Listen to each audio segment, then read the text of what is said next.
시청자 여러분 안녕하십니까? 함재봉의 한국인의 탄생입니다. 지난 시간에는 조선 사람이 어떻게 만들어졌는가, 고려 사람하고 조선 사람은 어떻게 다른가, 이 부분에 대해서 살펴봤습니다. 원래는 고려 사람들, 우리가 코리안이라는 말이 고려 사람에서 유래를 했는데, 그 원래 코리안들은 결혼할 때 남자가 여자 집에 가서 살았습니다. 즉 장가만 들었었습니다. 그게 이제 어떻게 바뀌어서 유교를 들여오면서 종법 제도를 들여오면서 이제 시집가는, 우리가 알고 있는 조선 사람으로 바뀌게 됐는가, 이제 이런 부분들에서 쭉 말씀을 드리면서 고려 사람과 조선 사람의 변천 과정을 이제 말씀을 드렸습니다. 오늘은 이제 조선이 멸망해 갈 때에 조선이 어떤 상태였기에, 조선 사람들이 어떤 삶을 살고 있었기에 그 조선을 버렸고 결국은 그 조선이 아닌 다른 나라를 만들기 위해서 한국 사람 만들기로 넘어가면서 한국인이 탄생하는 과정, 그 부분을 말씀드리기 위해서 19세기 조선의 사회상, 19세기 민초들의 삶의 모습을 말씀을 드리도록 하겠습니다.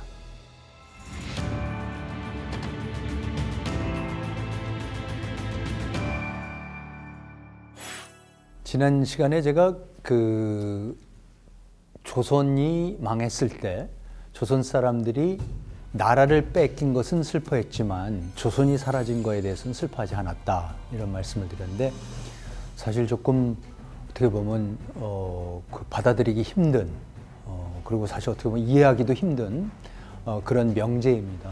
근데 저는 이런 것이 참 받아들이기 어려운 그 얘기들이지만 우리가 직시해야 되는, 조선사를 제대로 알고 우리 역사를 제대로 알려면은 분명히 해야 되는 부분이라고 생각을 합니다. 자, 그런데 그러면 조선 사람들이 과연 조선이 사라지는 것을 슬퍼하지 않았을까? 그건 저는 어디서 볼 수 있냐면은 19세기 조선이 사라질 때의 조선의 사회사를 보면 그건 너무나 정확하게 나온다고 생각을 합니다. 조선이 망해가던 19세기의 조선의 민초들의, 조선 사람들의 삶을 보면요, 요즘 헬조선 이런 얘기를 하는데, 이때야말로 헬조선이었습니다. 정말로 지옥같이 살았고요, 생지옥이었고 아비규환이었습니다. 그래서 오늘은 19세기 조선 사람들이 어떻게 살았을까 한번 좀 집중적으로 살펴보도록 하겠습니다. 그 첫 번째 증거, 제가 헬조선이라고 말씀드린 첫 번째 증거가 이 애절량이라는 시가 있습니다. 이거 그냥 아무 데서나 여러분 찾아보실 수 있는 상당히 유명한 시인데요. 바로 다산정약용, 그 유명한 다산정약용이 1802년에 지은 시입니다. 여러분 1802년이나 그러면은 이때 그 다산이 강진에 유배를 가 있을 때입니다. 그러니까 1800년에 정조가 승하를 합니다. 정조가 그렇게 그 다산을 아끼던 왕이었죠.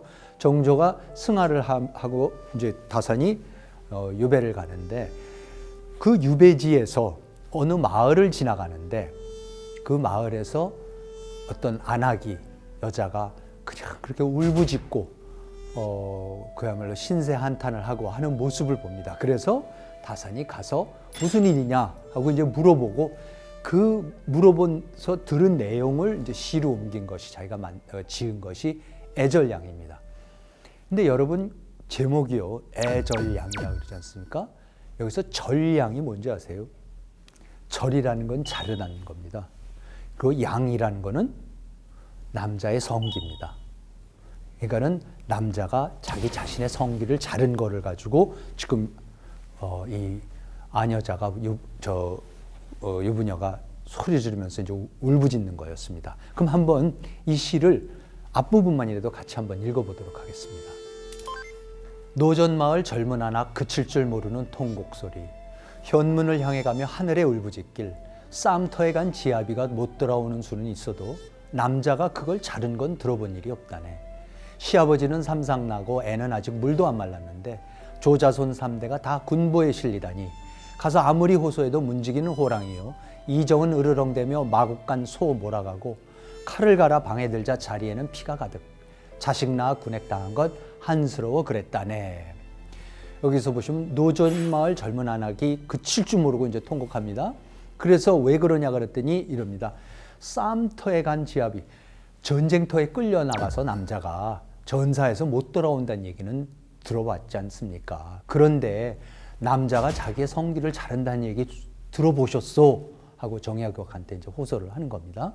그래서 왜 그러냐 그랬더니 시아버지는 삼상나고 시아버지는 돌아간 지 3년이 됐고 애는 아직 물도 안 말랐는데 애는 갓 나서 머리에 그야말로 피도 안 말랐는데 조자손 3대가 다 군보에 실리다니 할아버지하고 아들하고 손주가 모두 군보에 실렸다. 이게 무슨 얘기냐면요. 그 당시에는 백성들이 양민들이 군대에 안 가려고 그러면 군역을 면하려고 그러면 어떡합니까? 군포를 바쳐야 됐습니다. 군포라는 거는 안악이 여자가 1년이고 몇 개월을 걸려가지고 그 옛날에 그 배틀 같은 데 앉아가지고 헝겊을 짜내야 되는 겁니다. 그래서 그 헝겊을 엄청난 양을 짜내서 그걸 짜서 그거를 대신으로 바쳐야지 군역이 면제가 되는 겁니다. 하나를 만드는 것도 너무너무나도 힘든 일인데 지금 뭡니까? 조자손 3대 3년 전에 돌아간 시아버지까지 내놔라. 갓난쟁이 아들 것까지도 내놔라 이런다는 겁니다. 그래서 이제 안악이 또 그래요.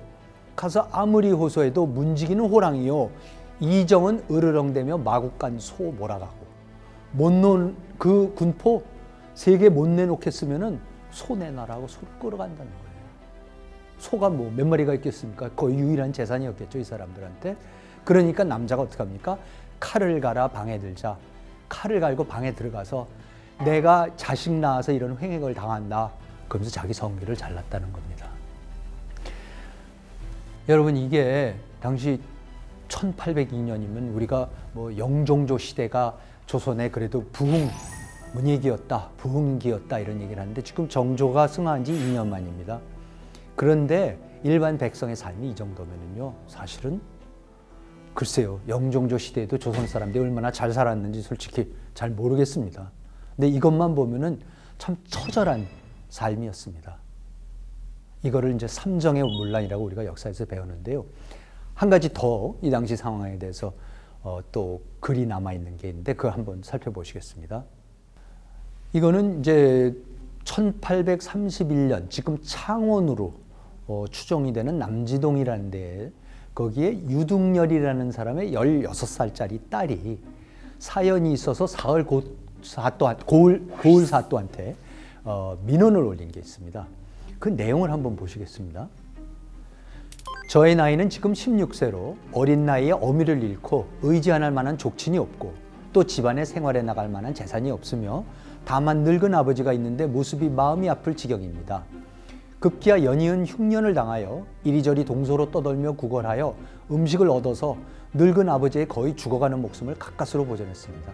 그런데 올 봄의 흉황은 더욱 심하여 곧 굶어 죽게 될 것입니다.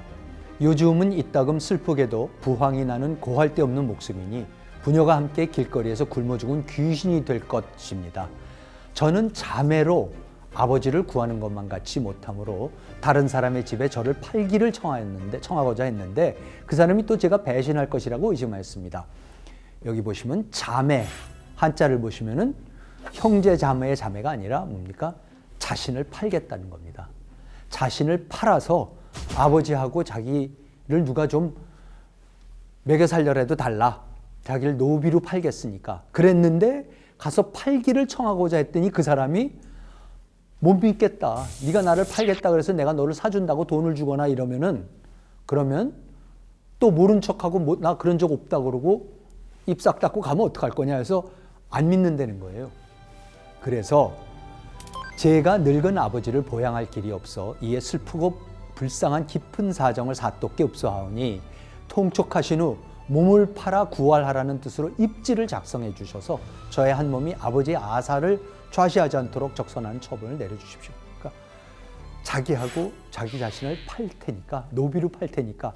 그런데 상대방이 돈이 있어서 나를 살려는 사람이 내가 진짜로 판다는 거를, 자신을 판다는 걸 못 믿을 테니까 정부에 가서, 관청에 가서 공식 문건을 띄워오라는 거예요.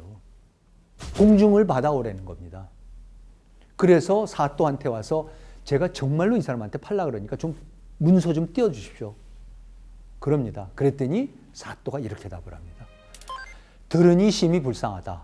구활은 바로 음덕이고 잠에 또한 전례가 있으니 이는 의심하여 염려할 만한 일이 아니다. 이 제음을 가지고 증빙하는 것이 마땅하다. 자매하는 거? 아니 뭐 맨날 있는 일인데 뭐 걱정할 게 뭐가 있느냐. 그래서 우리가 증빙해 주겠다. 정부 공식 문서를 띄워줍니다. 그래서 자매 확인증이 나옵니다. 그 내용을 보시면 이렇습니다.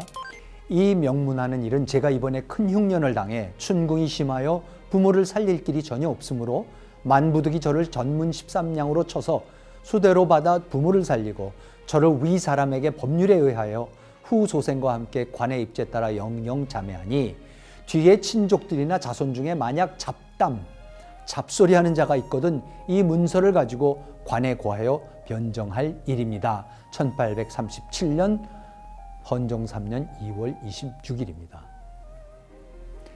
자기 자신을 13냥에 팔습니다. 그리고 자손 만대까지 다 팝니다.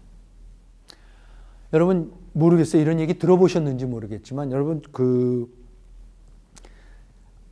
딸이 아버지가 굶고 그러는 것을 도저히 못 견뎌서 딸이 자기를 팔아서 아버지를 위해서 공양미 300석에 자기를 팔아서 넘기는 얘기 들어보셨죠?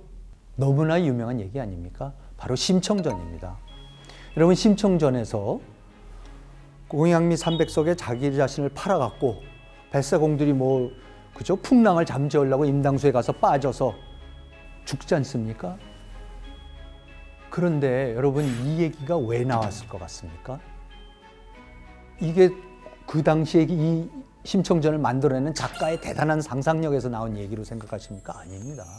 그 당시 조선에서 너무나도 흔히 있었던 자매, 지금 유둥열의 여식 얘기 들으신 그런 얘기들이 너무나 많았습니다. 그러니까 다음 소설이니까 심청이 그래도 빠져갖고 거북이를 만나서 사실 알고 보니까 용왕님이 돼서 용왕님하고 결혼을 해갖고 뭐 나중에 아버지도 눈을 뜨고 이렇게 해피엔딩인데 그건 소설이라 그런 거죠. 당시에 지옥 같은 조선의 삶에 대한 그래도 소설에서도 해피엔딩을 보자 그래서 심청전이 만들어진 겁니다. 조선의 상황은 자신을 팔아야지 먹고 살 수 있는 사람들이 너무너무나도 많았던 것이 당시 조선의 또 상황입니다. 이런 나라를 지금 나라가 이 지경까지 갈 수 있도록 어떻게 그럼 그 당시의 위정자들이 그 당시에 다스리는 왕이나 그 신하들은 그 사대부들은 선비들은 과거 치고했던 이 사람들은 다 뭐를 하고 있었나요? 그 당시에 조선 조종의 무지 정말 놀라웠었습니다. 그 중에 하나가 이 청전 유통 문제라는 것이 있습니다. 이 문제 간단하게 한번 또 읽고 가시겠습니다. 청전 문제는 1874년 이게 언제냐면은 고종이 1864년에 즉위를 합니다. 근데 첫 10년 동안은 아버지 흥선대원군이 섭정을 하죠. 그리고 1874년에 처음으로 이제 고종이 친정을 시작을 합니다. 그래서 친정을 시작하면서 한 첫 번째 자기가 실제 이제 왕으로서 한 첫 번째 정책이 뭐냐면 청전 유통금지라는 정책이 있습니다. 그게 뭐냐면 그 당시에 조선에서 동전을 찍어내질 못하고 청나라의 동전을 들여옵니다. 그래서 그 청나라의 동전을 쓰는데 청나라의 동전이 문제가 뭐냐면요. 그 소전, 쇳덩어리를 보면은 조선에서 쓰고 있던 상평통보에 비해서 그 쇠붙이의 양이 반밖에 안 되는 거였어요. 근데 액면가는 똑같은 걸로 하는 겁니다. 그럼 여러분 생각해 보세요. 그러면 누가 이제 세금을 내잖아요. 그럼 상평통보로도 세금을 낼 거고 누군 청전으로 어차피 똑같은 액수니까 그래서 낼 거지 않습니까? 그러면 그걸 받은 관리들이 자기가 월급으로 가져갈 때는 상평통보를 가져가겠습니까? 청전을 가져가겠습니까? 다 상평통보를 가져가죠. 그러니까 청전만 이제 정부에는 청전만 쌓여 있는 겁니다. 그런데 고종이 딱 들어와서 첫 번째 하는 정책이 뭐냐면 야 이게 너무 인플레를 유발하고 이거 굉장히 잘못된 거니까 청전 유통 금지다. 그래서 하루아침에 청전 유통 금지령을 내려요. 그런데 놀라운 게 뭐냐면 이 당시에 청전이 조종이 갖고 있던 국고의 3분의 2였습니다. 그래서 한 번에 국고의 3분의 2가 날아가 버립니다. 사실 조선은 이때부터 다시는 경제적으로 헤어나지 못합니다. 조선 조정은 재정적으로 여기서 헤어나지 못합니다. 자, 그래서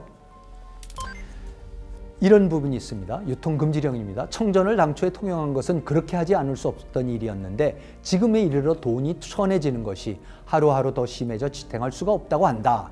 백성들의 정상을 생각하면 비단옷과 쌀밥도 편치 못하니 즉시 변통하는 것 역시 그렇게 하지 않을 수 없는 일이다. 지금부터는 청전의 통용을 한결같이 혁파하고 묘당에서 삼현령으로 8도와 4도에 행해하라. 그래서 하루아침에 금지령을 내려버립니다. 자, 그 무슨 일이 벌어집니까? 못 쓰게 됐어요, 이제 돈이. 말씀드린 대로 국고의 3분의 2가 날아가 버렸습니다. 그래서 이제 뭐를 쓰려고 그러니까 그럼 상평통보가 있어야 할 거 아닙니까? 없어요, 돈이. 그래서 이제 당황을 합니다, 조정이. 그래서 드디어 이제 고종이 며칠 후에 이럽니다. 상이 이르기를, 왕이 호조와 선해청 및 각사 가경에 가려서 둔 우리 돈의 숫자는 얼마나 되는가? 지금 국가에 돈이 얼마가 남아있느냐? 이거를 이제 따지는 거예요. 돈이 하도도 없다 그러니까. 그러자 이의원이 아뢰길, 이의원이 영의정입니다. 총리 대신입니다. 이의원이 아뢰기를 호조에 800냥이 있다는 것을 신이 들어서 알고 있으나 이 밖의 것은 들어서 알지 못합니다. 하니 김세균이 호조 판서가 이르기를 호조에 현재 남아있는 것 중에 상평전은 별도로 둔 것이 없습니다. 현재 남아있는 것 중에서 먼저 받아둔 지 조금 오래된 것 중 11,500냥을 빼고 나니 남은 상평전은 800여 냥에 불과합니다. 돈이 얼마가, 국고에 돈이 얼마가 있는지를 모르고 그걸 없애버린 겁니다. 이게 지금 조선의 왕과, 그렇죠? 총리와 영의정하고 호조 판서, 재무부 장관들이 하고 앉아 있는 얘기들입니다. 이때에 이제 청전을 없애자는 얘기를 하면서 이런 대화가 또 옆에서 합니다. 그 고종하고 영의정이 이런 대화를 해요. 이제 청전을 없애고 어쩌고 하다가 갑자기 이제 고종이 좀 궁금해졌나 봐. 그래서 영의정 이후한테 이런 질문을 합니다. 중국의 성 하나가 과연 우리나라보다 더 큰 곳이 있는가?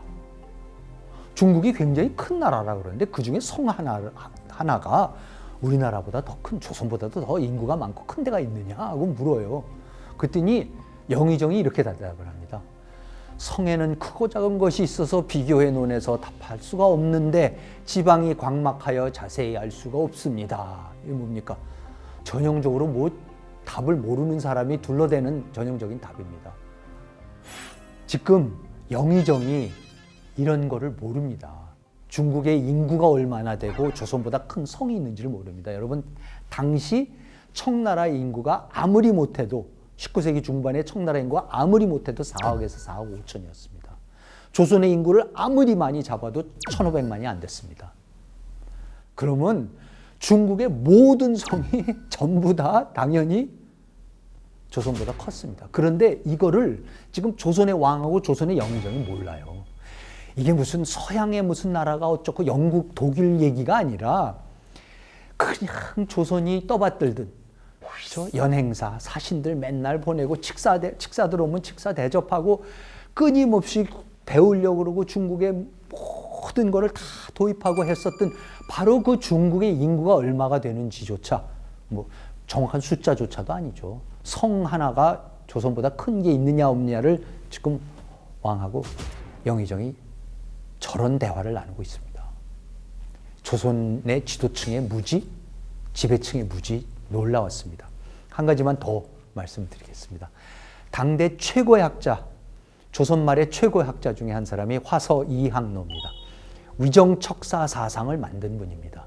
그 제자가 유명한 면함 최익현, 도끼상소를 했던 그 면함 최익현 그 스승입니다.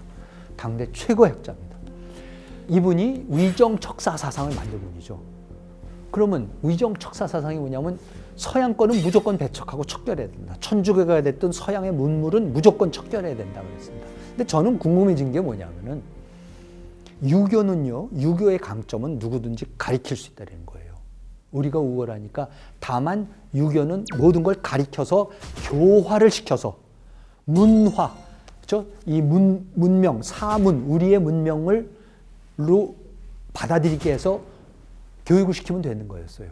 그런데 왜 도대체 서양은 척결을 해야 된다고 처음부터 아예 그랬을까?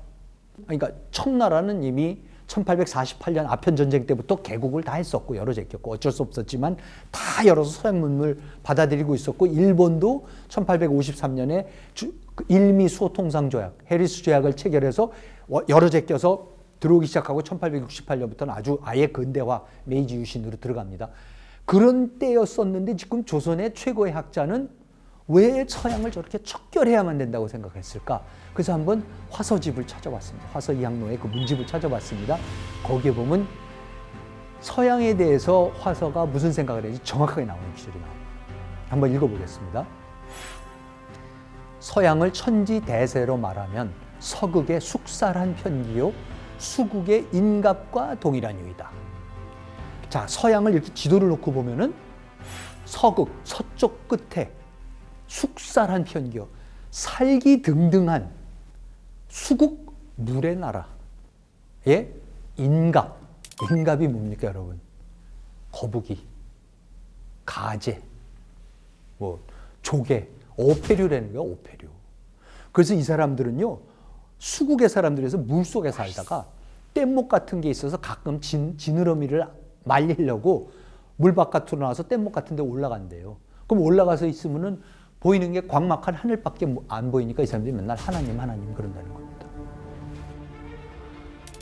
이로 인하여 그들의 성품은 생을 가벼이 하고 죽음을 즐거워하며 그들의 음은 리를 좋아하고 의리를 어둡게 하며 그들의 술은 환영을 기뻐하고 상도를 싫어한다. 북로, 북쪽 오랑캐는 이적인지라 오히려 말할 수나 있지만 서양은 금수인지라 말할 수도 없는 것이다. 북로, 여러분 중국이 그렇습니까? 중국이 있고 그 옆에 동이, 우린 동이족이죠. 동쪽 오랑캐, 서융, 남만, 북적, 보통 이렇게 얘기하죠. 이 중국을 둘러싸고 있는 오랑캐들이고, 이제 그보다 더 바깥에 있는 게 왜? 그러니까 중국으로부터 제일 멀어지니까 가장 야만이다. 이렇게 이제 그 소위 화이 질서, 화이관이지 않습니까? 그런데 이제 화서가 뭐라 그러는 겁니까? 그래도 북쪽의 흉노는 이적이다. 우리가 동이족 같이. 그러니까 중국 근처에서 왔다 갔다 하는 야만인들이라서 이 들은 거라도 있다는 거예요. 서당께 3년이면 풍어를 읊는다고 주소 들은 거라도 있어서 얘네들은 말할 수나 있다, 가리킬 수나 있다는 거죠. 그런데 서양은 뭐예요? 어패류다. 안 된대. 아예 가리킬 방법이 없기 때문에 척결하죠. 여러분, 당대 최고 조선의 학자가 서양을 이해하는 방식이었습니다. 청전 유통을 금지하는, 그러면서 일어나는 그 재정적 난이, 그런 일이 어떤 결과를 가져올 건지를 전혀 모르는, 경제에 대한 어떤 관념도 없었던 왕이나 영의정이나 서양에 대해서 금수라고 생각했던 수국의 나라에 있는 갑각류라고 생각했다는 당대 조선의 지식인들이나 이런 사람들 밑에서 살아가는 불쌍한 인민들이, 백성들이, 민초들이, 그게 바로 조선 사람들이었습니다.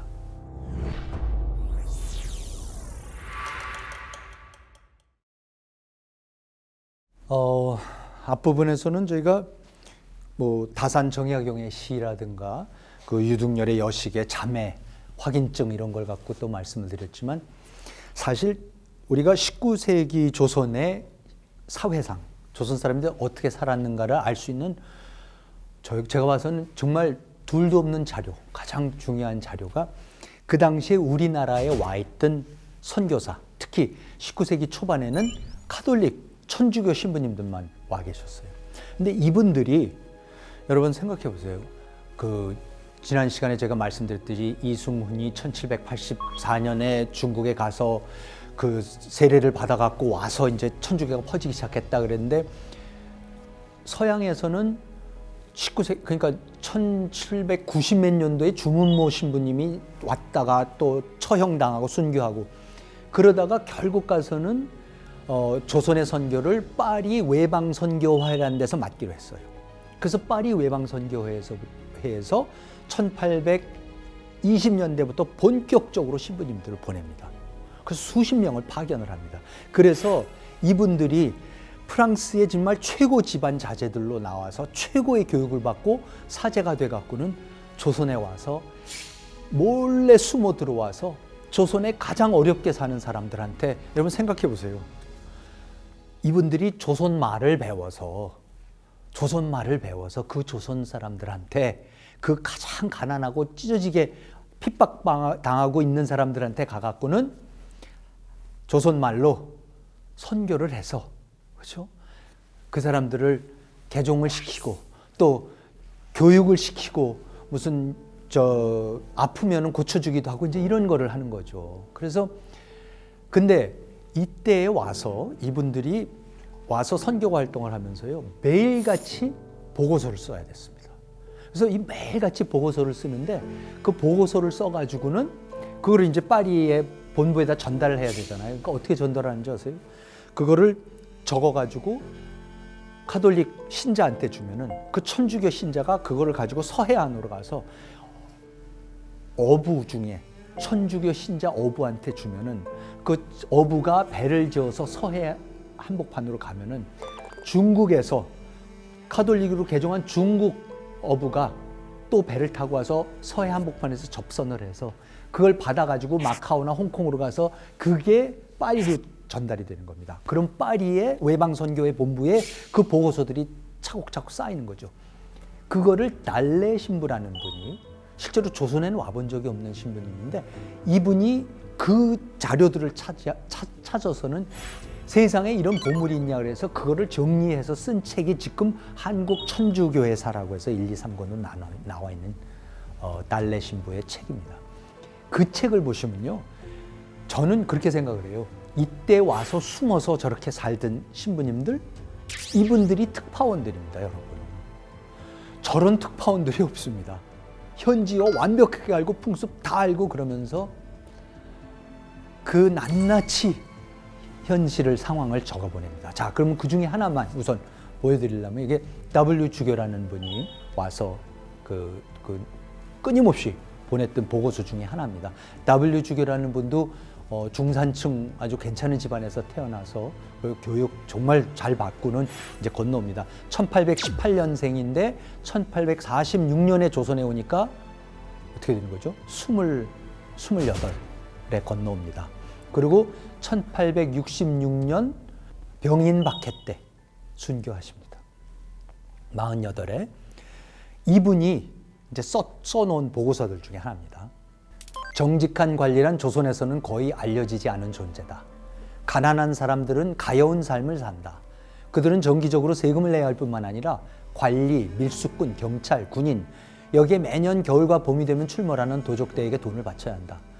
조선 사람들이 소위 게으르다고 하지만 이는 사유재산권이 불안하기 때문에 나타나는 자포자기 현상에 불과하다. 여러분, 딴 사람도 아니고 카톨릭 신부님이 오셔서 조선 사람들이 게으르다고? 아니다. 조선 사람들이 일을 왜 안 하느냐? 사유재산권이 보장이 안 되는데 사람들이 왜 일을 합니까? 아까 애절량에서 보셨잖아요. 그렇게 열심히 일을 하면 뭐를 합니까? 와서 다 뺏어가는데. 그럼 누가 일을 합니까? 조선 사람들이 일을 안 하고 거짓말만 하고 도둑질만 하고 뺏기만 하고, 사실 정직하게 일하느니 화적대가 되든지 산도둑이 되는 게 낫죠. 그게 더 확실하게 가족들을 먹여 살릴 수가 있죠. 그래서 게으르다고 합니까? 우리가 19세기 내내, 뭐 나중에 20세기 초반까지도 조선 사람들 게으르다고 우리나라에 오는 외국 사람들마다 다 그 얘기합니다. 그러면 조선 사람의 뭐 DNA가 민족성이 게으릅니까? 저는 그런 거 없다고 생각합니다. 그런 게 어디 있습니까?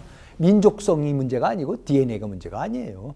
어떤 체제를 만들어주느냐, 어떤 환경을 만들어주느냐에 따라서 똑같은 국민들이 엄청나게 게으러질 수가 있고 나태해질 수가 있는 거고 엄청나게 부지런할 수가 있는 거죠. 사유재산권이 확실하게 보장이 되면 열심히 일해서 가족들 먹여 살리려고 하는 게 인간의 본능이죠. 그걸 못하게 하면 게을러지는 거죠. 이런 거를 가톨릭 신부님이 정확히 집어내십니다. 한 가지 더, 하나만 더 읽어보겠습니다. 지방에는 관료주의가 만연하고 있다.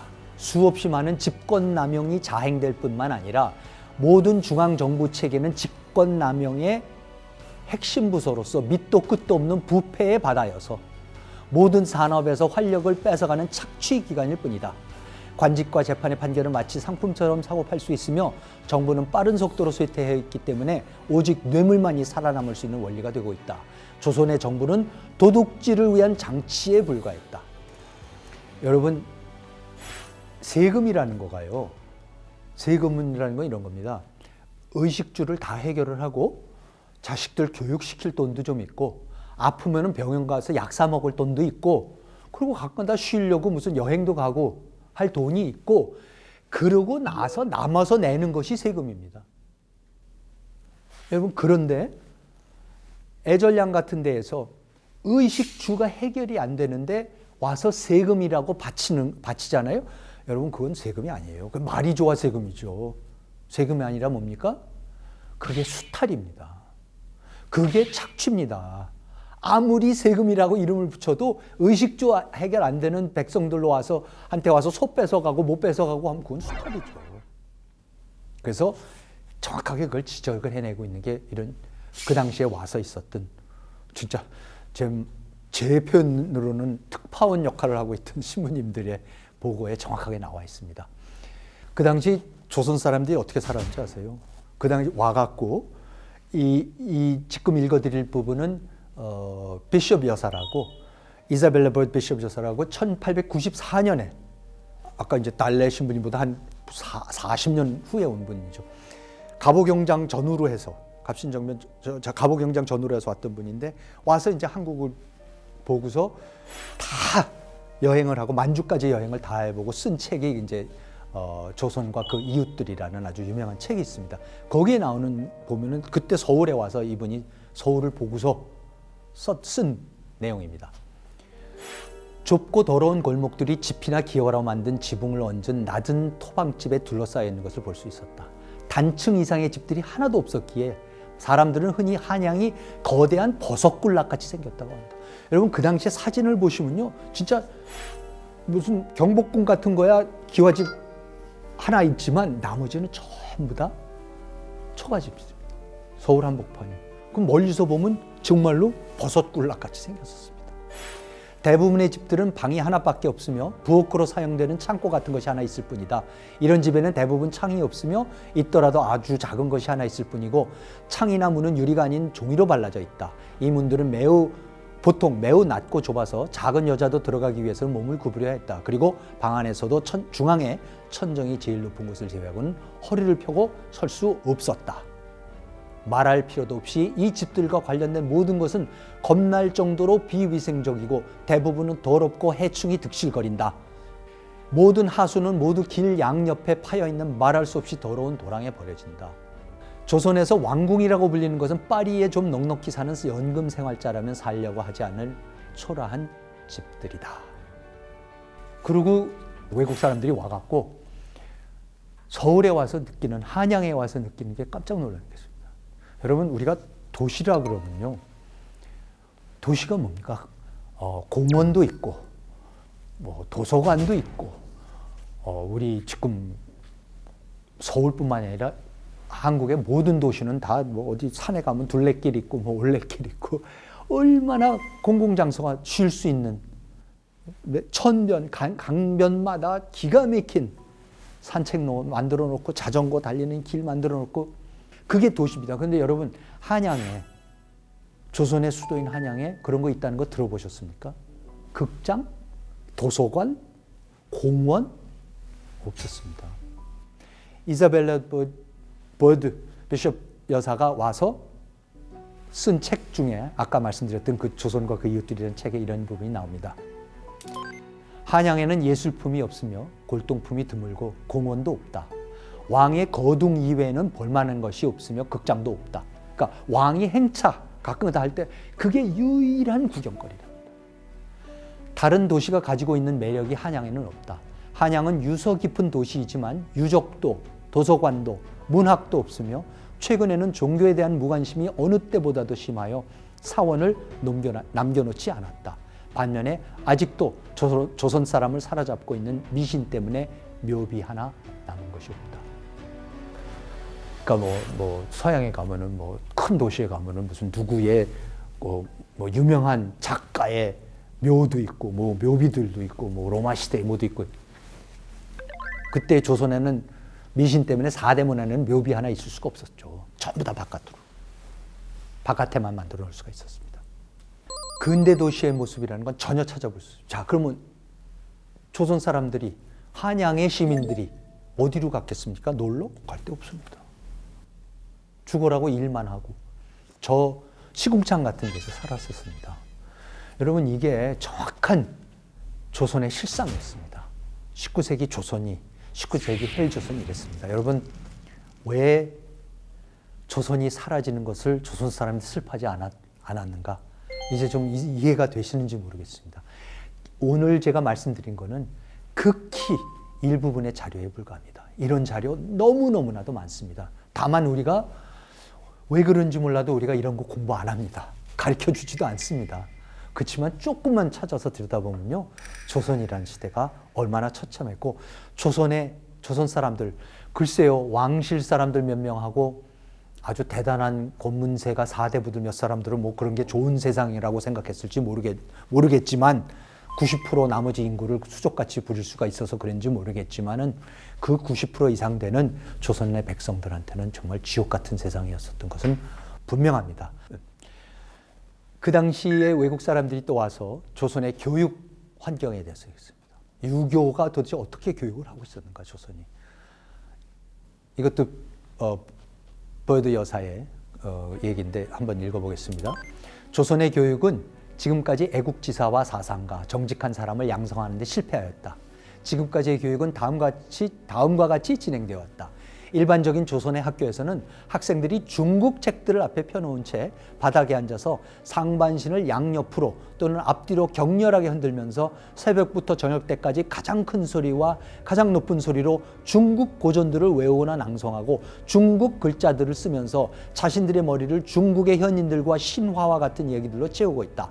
박학하지만 거만하고 안경을 쓴 선생은 막대기를 손에 잡은 채 앞에 책을 놓고 가끔씩 잘못된 것을 고쳐주는 말을 강력한 목소리로 내뱉는다. 이 교육제도에는 학생들의 사고 능력을 키워주고 자신이 살고 있는 세계를 이해할 수 있도록 해주는 것은 아무것도 없다.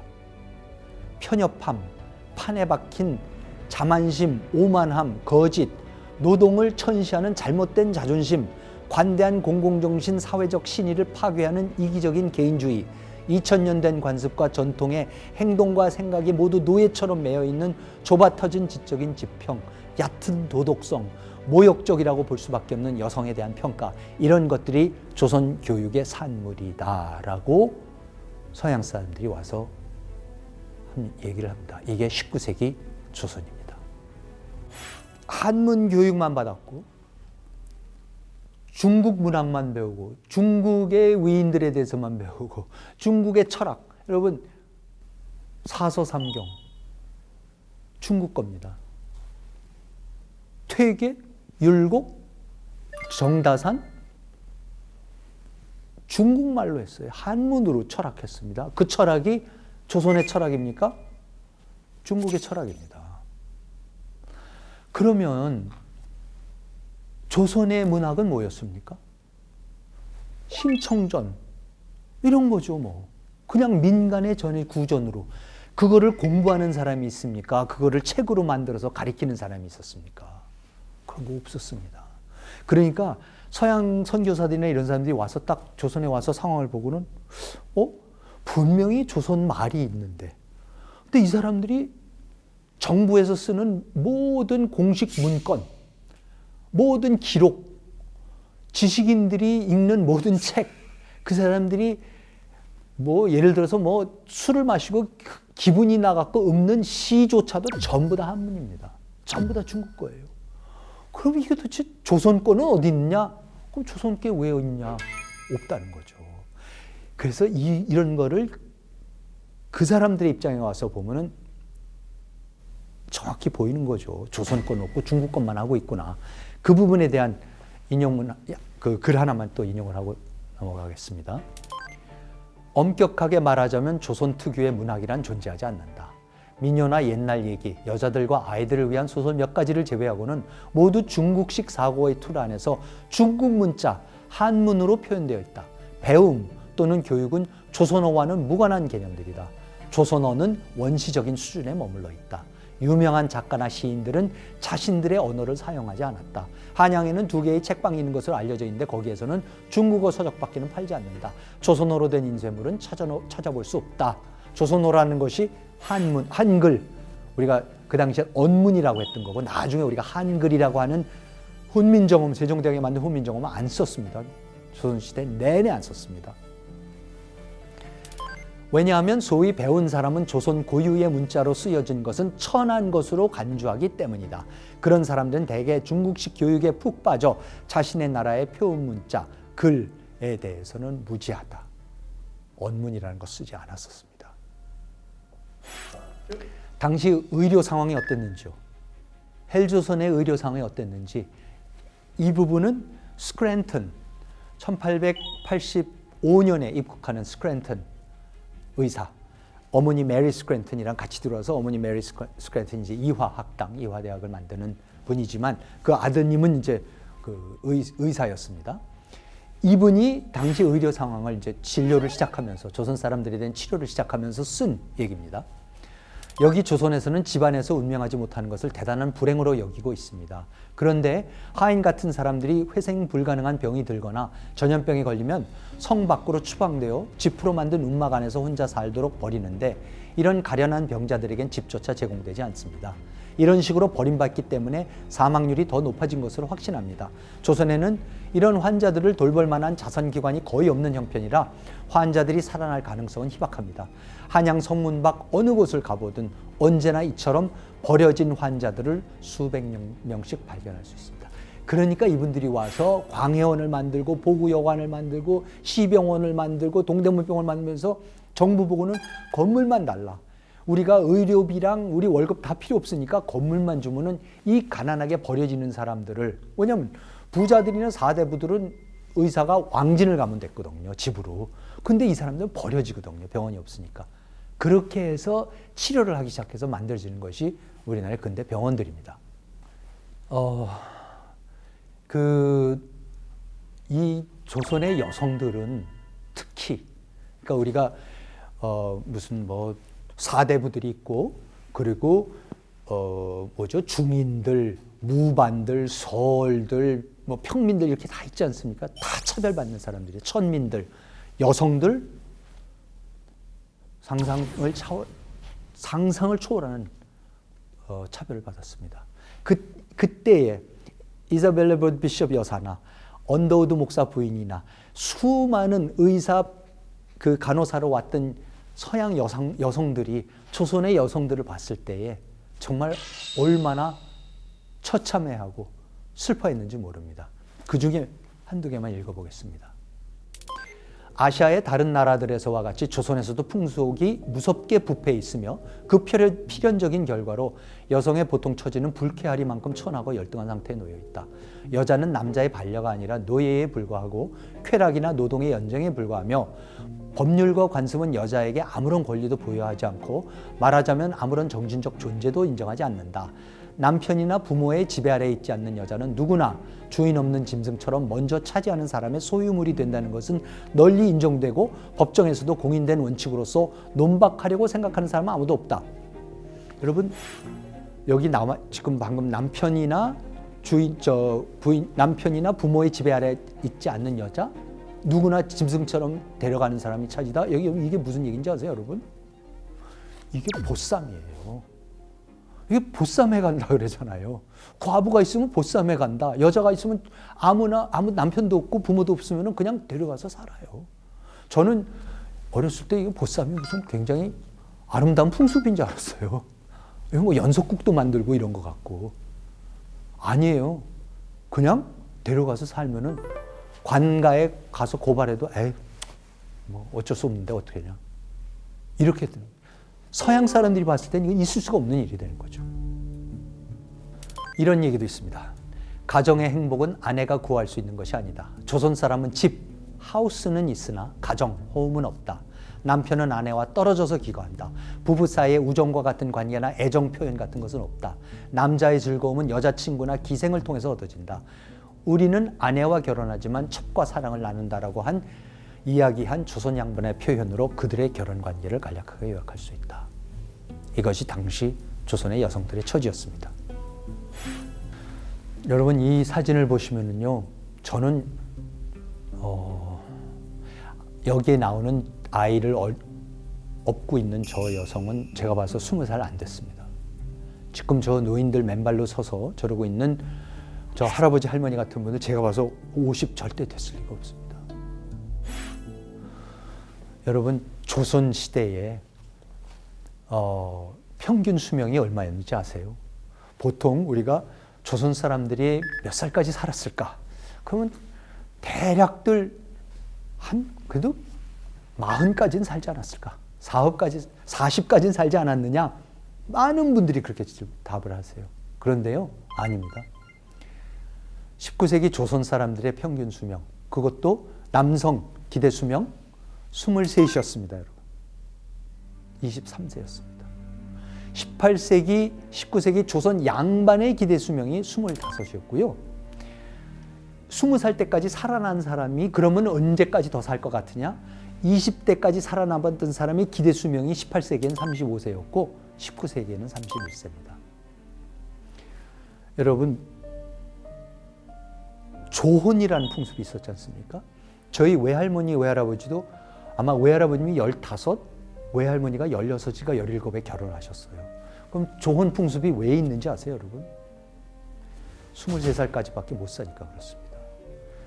빨리 결혼해서, 일찍 결혼해서 애를 4, 5씩, 5씩 낳고 그 중에 아이들 반은 죽고, 그러면 여러분, 그때에 무슨 산후조리원이 있습니까? 무슨 약이 있습니까?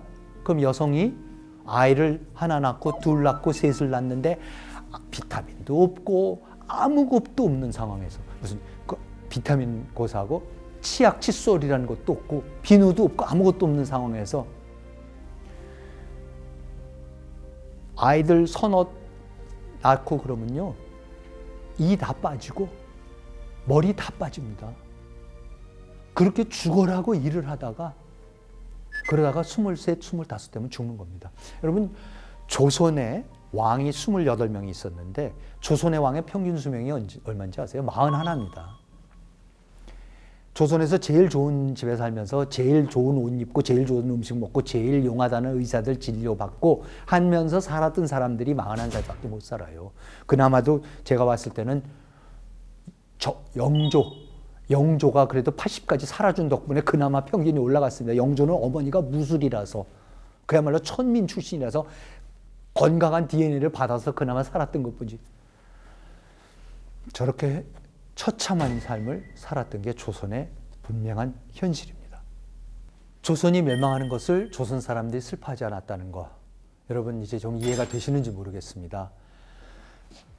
500년 된 나라가 망했는데 그 나라가 망한 지 9년 만에 일어난 3.1운동에서도 국권 회복 운동에서도 아무도 나라를 되찾자 그러고 국권을 도로 내놓으라 그러면서도 조선을 다시 세우자는 사람은 없습니다. 임시정부에도 그런 사람은 없습니다. 1910년 나라 망한 이후로 지금까지도 조선을 다시 세우자는 사람 없습니다. 그러면 문제가 뭐냐면 그때부터 한국 사람 고유의 문제의식이 생기는 거죠. 즉 언젠가는 나라를 되찾을 것이다. 그러면 되찾았을 때 그럼 어떤 나라를 세울 것이냐? 조선이 아니기 때문에. 그럼 어떤 나라를 세울 것이냐? 기독교의 나라를 세울 것이냐? 소비에트 나라를 세울 것이냐? 일본식 근대 국가냐? 중국식 근대 국가냐? 이런 것을 나서기 시작하면서 대한모색에 나서는 것, 그것이 한국 사람을 찾아 나서는 여정의 첫 단계였습니다. 오늘은 19세기 조선 사람들의 삶, 실상, 사회상에 대해서 알아봤습니다. 어떻게 보셨는지 모르겠습니다. 참으로 처참했던 시대였었고, 그래서 저는 이 부분에 대한 이해가 정확해야지 우리가 다음으로 넘어가는, 왜 한국 사람을, 왜 한국이란 나라를, 다른 나라를 찾아 나서는가를 우리가 이해할 수 있다고 생각을 해서 이 부분에 말씀을 드렸습니다. 자, 그러면 다음 시간에는요, 쇄국 정책에 대해서 알아보겠습니다. 친중의정 척사파, 아까 제가 화서 이항로 이런 분들을 말씀을 드렸지만은 이분들은 그럼 왜 쇄국을 하려고 했을까? 세상을 어떻게 보고 있었고 역사를 어떻게 봤고 조선의 역사가 어떻게 흘러왔기에 쇄국을 할 수밖에 없었을까? 특히 중국은 이미 열었고 일본도 이미 열었는데 끝까지 조선이 닫고 있다가 개화, 문명 개화, 근대화의 시기를 놓치고 멸망의 길로 갈 수밖에 없었는가? 그 부분을 이해를 하기 위해서는 왜 조선이 쇄국 정책을 했는가를 이해를 해야 되겠습니다. 그 부분을 다음 시간에 말씀드리도록 하겠습니다. 역사적 사건과 인물을 통해서 한국인의 정체성을 알아보는 함재봉의 한국인의 탄생. 시청해 주셔서 감사합니다. 다음 시간에 다시 뵙겠습니다. 감사합니다.